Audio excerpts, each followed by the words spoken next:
आज हम लोग आगे बात कर रहे हैं ओवरलोडिंग के रिगार्डिंग एंड डक टाइपिंग के रिगार्डिंग। ठीक है, मैंने यहाँ पे लिखा डेफ मैंने यहाँ पे एक बर्गर नाम की मेथड बनाई। अब देखो मैंने यहाँ पे एक ए नाम का वेरिएबल बनाया जिसकी मैंने वैल्यू 90 दी है, और एक बी नाम का वेरिएबल बनाया जिसकी मैंने वैल्यू 78 दी है, कॉलन। एंड मैं यहाँ पे लिख रहा हूँ print A colon comma A. मैंने यहाँ पे लिखा print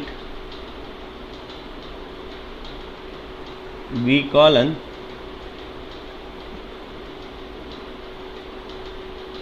comma B, return A plus B. मैंने अब लिया x equals to burger, y equals to burger equals to 34, z equals to burger, b equals to 99, k equals to burger 21,78,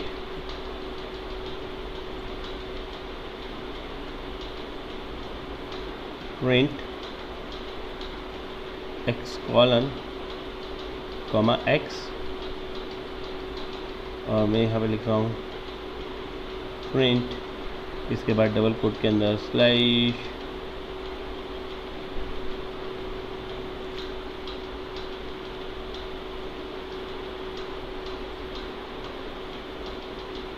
same for y,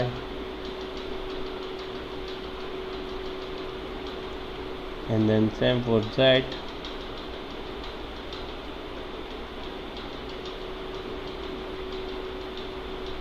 then same for key।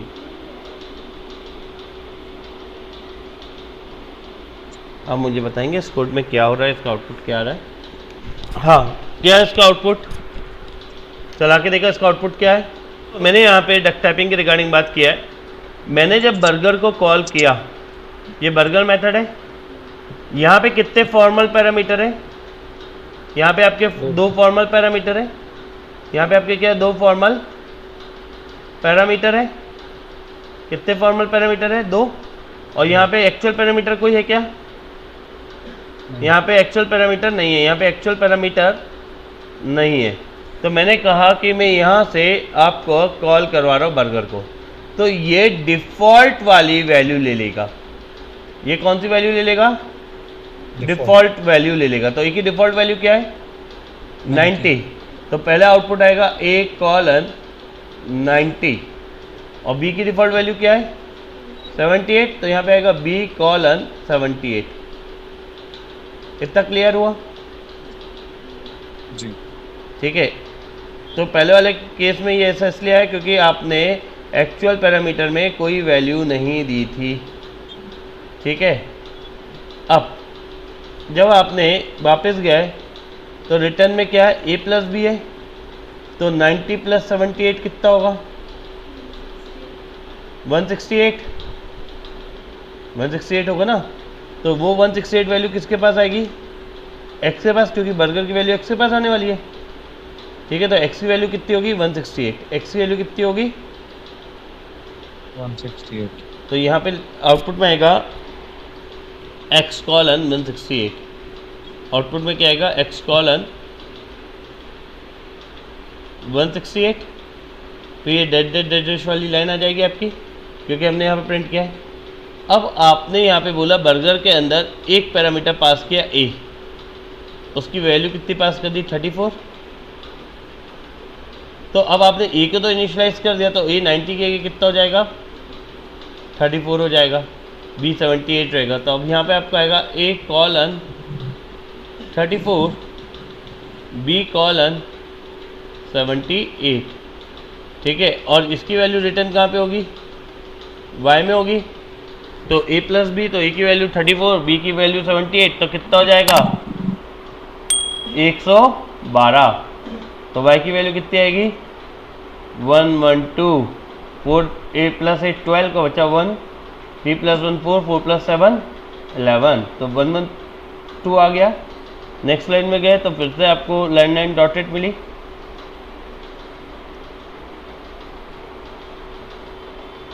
अब आपने यहाँ पे क्या किया, आपने यहाँ पे b की वैल्यू पास करी है।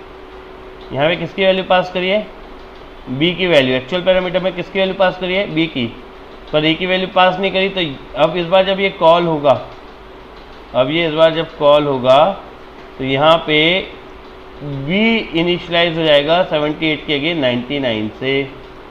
तो 90 प्लस 99 कितना हो जाता है, तो a की वैल्यू आएगी आपकी 90, b की वैल्यू आएगी 99 और इनका सम कितना हो जाएगा, वो आएगा किसके z के पास। तो 90 प्लस 99 कितना हो जाएगा 189, 90 प्लस 99 कितना हो जाएगा 189। तो y ये z कॉलन कितना हो जाएगा 189। ये हुआ प्रिंट में। फिर इसके बाद लिखा है k इक्वल्स टू बर्गर 21 और 81। तो यहाँ पे क्या होगा, ये रीइनिशियलाइज होगा, ये क्या होगा रीइनिशियलाइज होगा। तो यहाँ से जब ये कॉल हुआ तो a की वैल्यू जो है आपकी वो कितनी होगी 21 और b की वैल्यू कितनी होगी 78। ठीक है, तो अब यहाँ पे क्या प्रिंट करेगा, a की वैल्यू कितनी 21 और b की वैल्यू 78 और इसका सम करेगा तो कितना आएगा, वो k के पास जाएगा।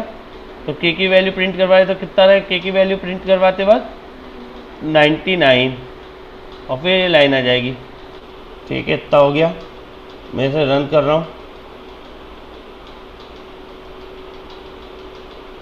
देखो मैं इसको सेव करके रन कर रहा हूँ। मैंने रन पे गया, रन मॉड्यूल, देखते मेरा आउटपुट यही आ रहा है कि नहीं आ रहा है। जो मैंने लिखा है क्या उससे मेरा आउटपुट मैच हो रहा है कि मैं बस कुछ भी बता रहा हूँ, तुम लोग कुछ भी लिख रहे हो।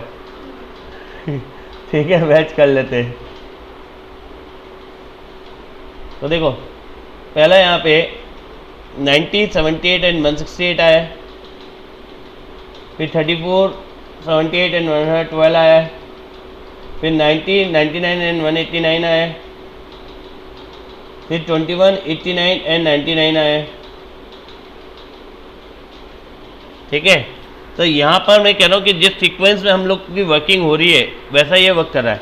अब मैं एक सिंपल सा कोड दे रहा हूँ। मैंने कहा आप लोग ने कहा कि सर हमें एक नंबर का रिवर्स निकालना है। ठीक है, या फिर चलो मैं इससे भी इजी दे रहा हूँ।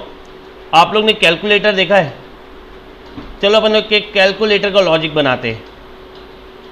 मैं एक ऐसा कोड बना रहा हूँ जो कि आप लोग नॉर्मली लाइफ में सभी लोग करते हैं। देखो मैंने यहाँ पे लिया dash at a comma b return a plus b def sub a comma b return a minus b def multiply a comma b return a multiply b def मैंने लिया division a comma b colon return a divide by b। मैंने यहाँ पे लिया है एक x नाम का variable x int input enter the value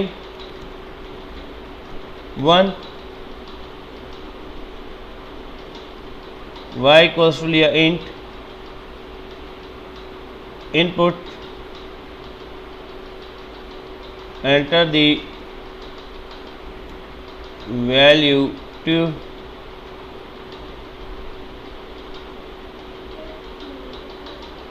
मैंने लिखा इफ, मैंने डाला दैट, ये यहाँ पे मैंने लिखा choice int input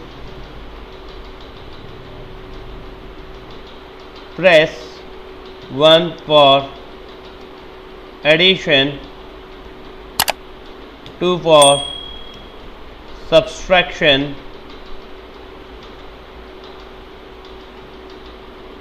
3 for multiplication and 4 for, बहुत बड़ा हो रहा है तो मैं इसको छोटा छोटा कर देता हूँ।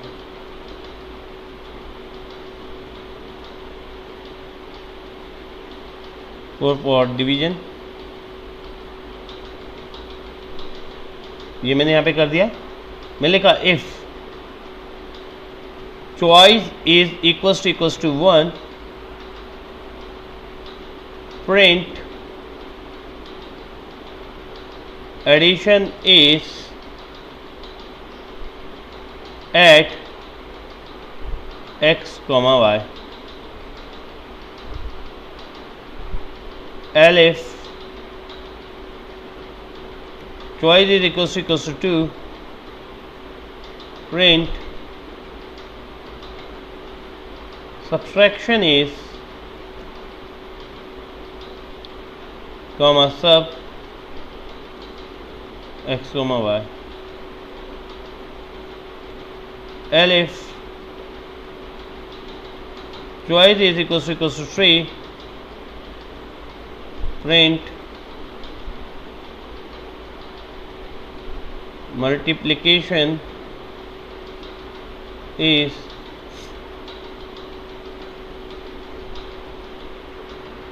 multiply of x, y. Else if choice is equals to 4, print division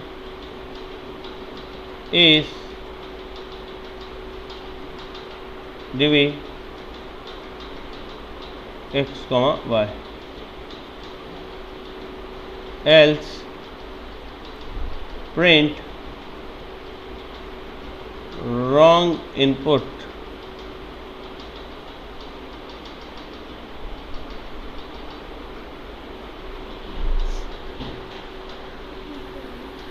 ठीक है, इतना कोड लिखे चला के देखिए। मैं सेव कर रहा हूँ, रन कर रहा हूँ। ठीक है, तो देखो मैंने यहाँ पे डाला है। देख अनुराग, अब मेरे जैसे कोड डाला था, अभी मेरे को वैल्यू 1 बोल रहा है अनुराग। हाँ सर। मैंने देख वैल्यू 1 डाला 67, वैल्यू 1 क्या डाला है 67 डाला है, और वैल्यू 2 में डाल रहा हूँ 23।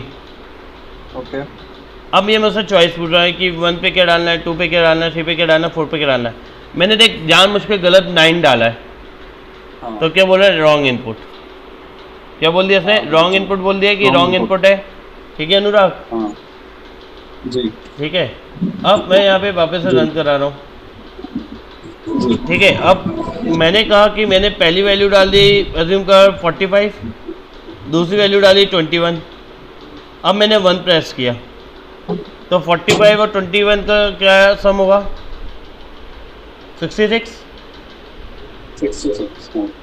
ठीक है, अब आप उससे बोल रहे हो कि सर ये क्या बार बार आप मैनुअली रन करवा रहे हो कोड को। ये कोड को अपन लोग कैसे चला रहे हैं, मैनुअली चला रहे बार बार। तो ये अच्छा लग रहा है कि मैं बार बार जा रहा हूँ, रन पे क्लिक कर रहा हूँ। तो ऐसा क्या किया जाए जिससे कि एक तो मेरी देख वर्किंग मेरी प्रॉपर हो रही है। मैंने कहा मैंने 2 दबाया तो 89 आया, 34 किया तो 55 आया।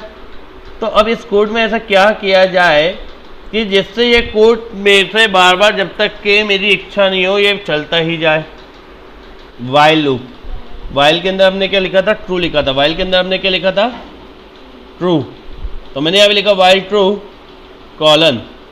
अब देखो, अब ये किसका पार्ट बनेगा, वाइल का पार्ट बनेगा। अब ये देखो मैंने किसका पार्ट बना दिया, इसको देखो मैंने किसके अंदर रख दिया है, वाइल के अंदर। जो चीज़ अभी तक के मैं बाहर कर रहा था अब मैं वो कहाँ पे कर रहा हूँ, वाइल के अंदर कर रहा हूँ। अब देखो मेरा पूरा सिंटेक्स वो हो जाएगा।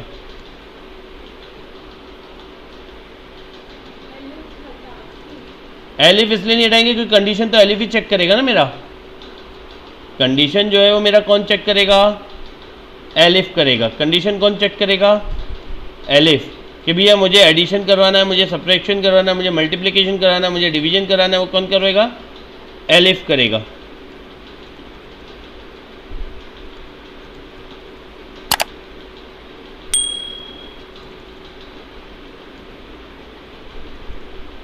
ठीक है, अब मैं यहाँ पे देखो क्या कर रहा हूँ, ये मैंने कोड लिखा है, हो सकता है इंडेंटेशन प्रॉब्लम आ जाए तो उसको अपन ठीक कर देंगे। मैं एक यहाँ पे नया वेरिएबल बना ले रहा हूँ कौन नाम का, कंटिन्यू करने के लिए con input press y to continue.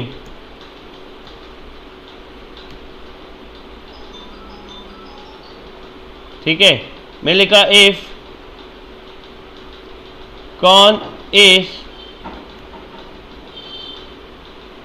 Not equals to y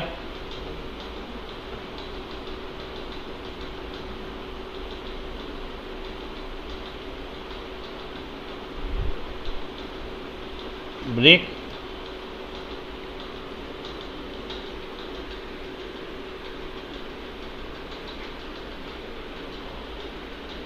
तो वही लॉजिक है, वही सारी चीज़ें, बट मैंने अब इसको किसके अंदर लगा दिया, व्हाइल लूप के अंदर लगा दिया। पहले देखो मैंने ऊपर मेथड्स बना दिए जो मुझे वर्किंग लॉजिक करनी है, फिर नीचे मैंने लॉजिक लिख दिया है। समझ में आ रहा है? तो चलो मैं इसको समझाता हूँ। इसमें मैंने क्या किया है, मैंने यहाँ पे अपने मेमोरी मैप पे चल रहा हूँ। यहाँ पे कितने सेक्शन होते हैं हमारे पास, 4 सेक्शन होते हैं। कौन कौन से, stack, heap, program counter, global variable. तो यहाँ पे कितने मेथड लोड होंगे, 4 मेथड लोड होंगे। कितने मेथड लोड होंगे, कितने मेथड बनाए यहाँ पे,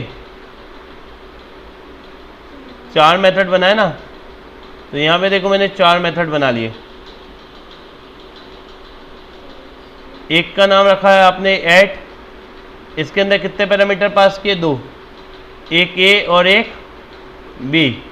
दूसरा आपने बनाया सब्ट्रैक्ट नाम का, इसके अंदर भी 2 पैरामीटर दिए, ए और बी। तीसरा बनाया मल्ट नाम का, इसके अंदर भी कितने पैरामीटर दिए, ए एंड बी। चौथा बनाया डीवी नाम का, इसके अंदर भी कितने पैरामीटर पास करे, ए एंड बी। तो यहाँ पे ए नाम के वेरिएबल बन गया, उसके लिए स्पेस, यहाँ पे बी नाम के वेरिएबल के लिए स्पेस बन गया, यहाँ पे ए नाम के वेरिएबल के लिए स्पेस बन गया, यहाँ पे बी नाम के वेरिएबल के लिए स्पेस बन गया। मल्टीप्लाई के लिए भी ए नाम का वेरिएबल बन गया और यहाँ पे बी नाम का वेरिएबल बन गया। यहाँ पे ए नाम का वेरिएबल बन गया और यहाँ पे बी नाम का वेरिएबल बन गया। तो ये चारों यहाँ पे आपके लोड हो गए, ये भी लोड हो गया, ये भी लोड हो गया, ये भी लोड हो गया, ये भी लोड हो गया। इतना क्लियर है? वाइल ट्रू, वाइल ट्रू मतलब इन्फिनिट टाइम चलेगा, जब तक के ब्रेक नहीं मिलेगा, जब तक के आपका इन्फिनिट टाइम चलेगा, जब तक कि यहाँ पे ब्रेक कीवर्ड नहीं मिलेगा, जब तक कि आपका कैसे चलेगा, इन्फिनिट टाइम चलेगा। एक्स एंड वाई ये कैसे वेरिएबल है, ग्लोबल वेरिएबल, क्योंकि ये मेथड के बाहर है। तो एक्स वेरिएबल और वाई वेरिएबल कैसा है, ग्लोबल वेरिएबल है। यहाँ पे आपने कहा एक्स और वाई कैसा है, ग्लोबल वेरिएबल है। तो यहाँ पे आपने लिखा इनपुट एंटर द वैल्यू 1। तो अज्यूम करो आपने 70 डाला, तो जब भी कीबोर्ड से डेटा डालते हैं तो किस टाइप में जाता है, स्ट्रिंग टाइप में जाता है। तो इसको मेरे को इंटीजर में कन्वर्ट करने के लिए हमने क्या यूज़ किया, इंट यूज़ किया है। तो 78 जो स्ट्रिंग में था वो इंट की वजह से किस में कन्वर्ट हो गया, इंटीजर वैल्यू में। तो यहाँ पे वैल्यू कितनी हो गई, 78। वाई की वैल्यू मैंने डाल दी 20, वाई में मैंने वैल्यू क्या डाल दी, यूजर से लेके 20 डाल दी। तीसरी लाइन में गए तो क्या मिला, चॉइस नाम का वेरिएबल, ये भी आपका मेथड से बाहर है। तो ये कैसा है आपका, ग्लोबल वेरिएबल। ये कैसा है आपका, ग्लोबल वेरिएबल है। तो ये चॉइस नाम का वेरिएबल बन गया। अब आपसे पूछ रहा है क्या प्रेस करना है, 1 प्रेस करना है, एडिशन के लिए 2 प्रेस करना है, सब्ट्रैक्शन के लिए 3 प्रेस करना है, मल्टीप्लिकेशन के लिए 4 प्रेस करना है, डिवीजन के लिए। तो मैंने कहा 1 करना है, मैंने क्या कहा, 1 करना है। तो चॉइस की वैल्यू 1 हो चुकी है। ठीक है, अब डबल इक्वल्स टू किसके लिए काम आता है, कंपेयर करने के लिए आता है। तो मैंने लिखा 1 is equals to 1। Condition true है, गलत है, 1 1 के बराबर है या नहीं है। तो ये ट्रू हो गई कंडीशन। जैसे इफ की कंडीशन ट्रू होती है तो कहाँ जाएगा, अंदर जाएगा। तो यहाँ पे क्या प्रिंट करेगा, एडिशन इज। पर कब प्रिंट करेगा, जब वो इसको सॉल्व करेगा। ठीक है, तो यहाँ से क्या होगा, ऐड वाली मेथड कॉल हो गई। यहाँ से क्या हुआ, ऐड वाली मेथड कॉल हो गई और ए की वैल्यू किसके बराबर हो गई, एक्स के बराबर। और एक्स की वैल्यू कितनी इधर, 78। तो ए की वैल्यू यहाँ पे आपने ऐड मेथड कॉल किया और यहाँ पे आपने एक्स कॉमा वाई लिखा था। तो ए की वैल्यू क्या होगी ऐड में 78 और वाई की वैल्यू कितनी रखी थी 20, तो ये कितनी हो गई 20। ठीक है, तो a प्लस बी है यहाँ पे, तो 78 प्लस 20 कितना हो गया 98। तो जहाँ से कॉल हो रहा है वहाँ पे रिटर्न कर देगा। तो यहाँ पे आउटपुट में आएगा एडिशन इज 98, एडिशन इज 98। समझ में आया?